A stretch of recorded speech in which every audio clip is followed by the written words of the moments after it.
구라파에서 있었던 일을 또 하나 제가 말씀드릴까요? 1차 세계대전 당시에 윈스턴 처칠은 사병으로 군대를 갔습니다. 그때 대대장이 누구였냐면은 몽고메리, 우리가 아는 거는 몽고메리 원수지만은 그 당시는 몽고메리 대령이었습니다. 연대장쯤 되나 봅니다, 아마. 그래서 그 전쟁에 나갈 적에 이렇게 훈시를 합니다. 여러분들이 전쟁터에 나갈 적에는 어떠한 경우를 막론하고 술을 가져가서는 안 된다. 이 술을 가져가는 것이 발각되면 영창에 집어넣을 것이다. 영창에 집어넣어 가지고 오랫동안 살게 할 것이다. 그러니까 어떤 경우를 막론하고 술을 가져가서는 안 된다. 그리고 사병들이 그 얘기를 듣고 배낭에다가 자기 짐을 뿌려가지고 갔습니다. 워낙 술을 좋아하는 윈스턴 처칠이 그 말을 들었지만 이 세상에는 항시 예외라는 것은 있는 것이다 해가지고 위스키 한 병을 넣고 그 다음에 전쟁터에 나갔습니다. 고요한 정막이 흐르는 그 전쟁터에 토치카가 있습니다.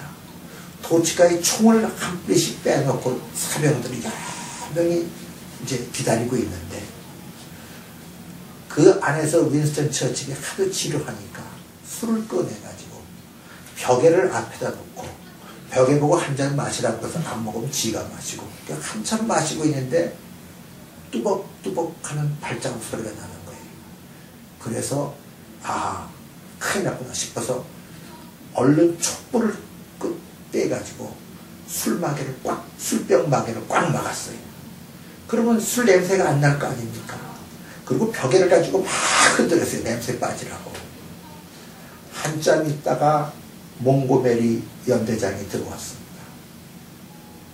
그러니까 경례를 탁 붙이고 근무정 이상 없습니다 하고 대답을 했어요. 그랬더니 몽고메리 원수가 술병을 한참 쳐다보더니 이 생각 저 생각하더니 윈스턴 처칠 어깨를 손아번 탁탁 치면서 하는 말이 자네는 불교심을 해야 되겠어. 자네는 불교심에 특히 유의해야 되겠어. 이거를 기억하게. 그러면서 어깨를 탁 내려치고 나왔어요. 그래서 아이고 영국군 장교라는 건 별 수 없구나. 내가 이 촛대를 꽂아서 벽에 꽂아놓은 걸 모르고 그냥 나가는구나.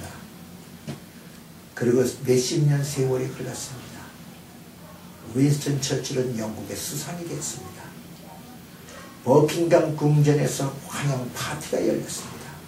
전 세계 각국의 문무백관들이 전부 와가지고 2차 대전을 승리로 이끈 윈스턴 처칠 경에게 경의를 표하면서 술을 권했습니다. 그런데 파티가 끝날 무렵 어느 허술한 노인 한 분이 허리가 꾸부정해가지고 들어왔습니다. 그분이 몽고메리 원수입니다.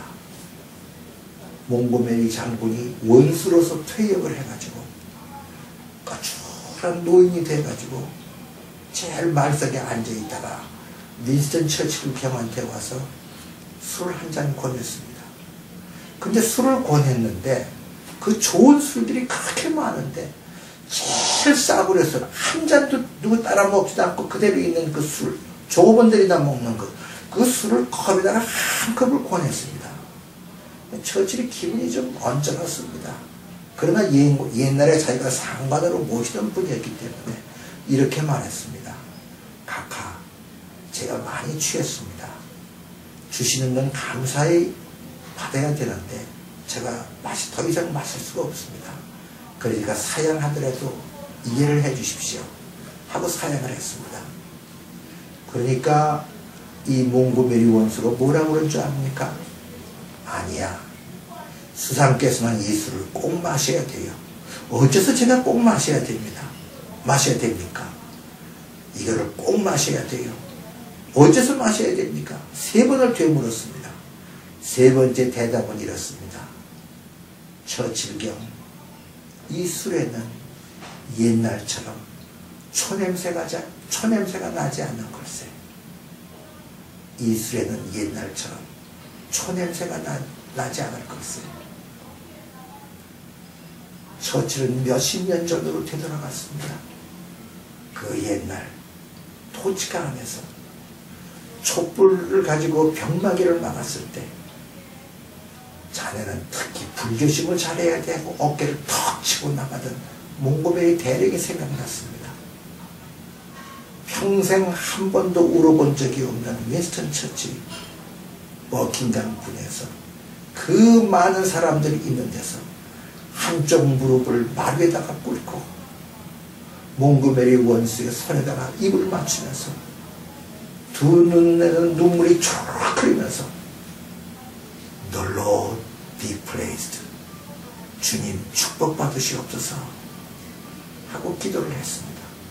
이것이 윈스턴 처칠이 흘린 첫 번째 눈물이고 이것이 윈스턴 처칠이 말해본 첫 번째 기도이자 마지막 기도입니다. The Lord be praised, 주여 축복받으시옵소서. 처칠 경과 몽고메리 원수는 일어나서 다시 껴안고 다시 울었습니다. 이것은 실화입니다.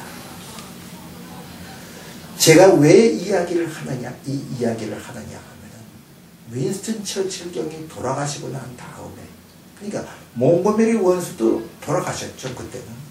그 돌아가신 다음에 영국의 위스키 판매량이 급증했습니다.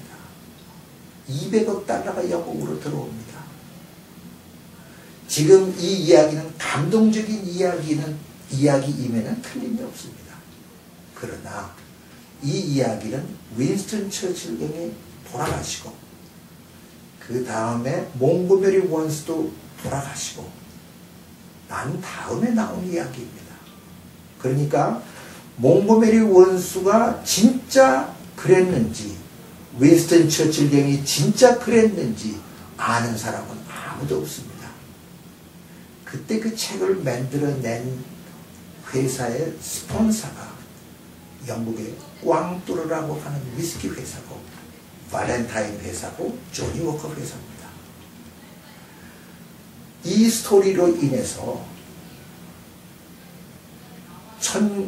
그러니까 윈스턴 처칠 경이 돌아가시고 난 다음부터 현재 여러분들이 제 이야기를 듣는 이 순간까지 전 세계 사람들은 영국 위스키에 대해서 200억 내지 300억 달러를 매년 꼬박꼬박 물어내고 있는 겁니다.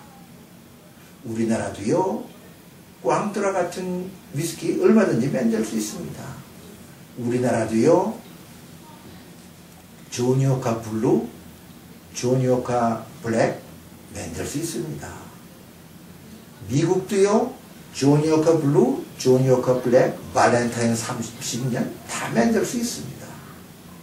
그러나 사람들은 술에 취해서 그 하얀 추억의 속에 들어가서 그 감동의 적기를 원하는 겁니다. 스토리에 그 돈을 지불하고 있는 겁니다.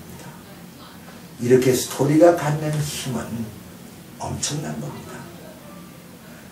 드림 소사이어티, 아까 제가 말씀드렸죠. 드림 소사이어티, 감성 세대가 오는 드림 소사이어티.